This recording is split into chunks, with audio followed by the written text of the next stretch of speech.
ये जादू इतना खतरनाक होता है। आपको एक रियल केस बताता हूँ। मेरे पास फोन आया और मैंने उस केस को हैंडल किया अल्लाह के फजल से। कहने लगे मौलवी साहब हमारा घर है और घर के बाहर एक हमने गार्डन सा बनाया हुआ है। हम सुबह उठने के बाद क्या देखते हैं कि वहां पर कुत्ते की श्री पड़ी हुई है, कुत्ते का कटा हुआ सर पड़ा हुआ है। थोड़ा सा आगे गए, क्या देखते हैं, उसकी टांगे पड़ी हुई हैं कटी हुई।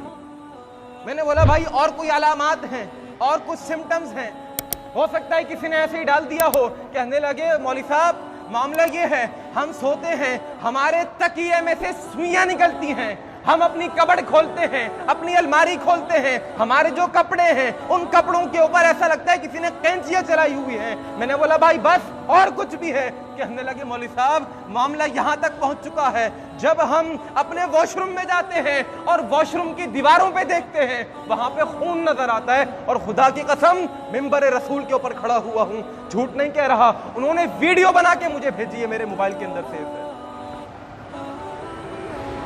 इतनी शिद्दत का जादू होता है।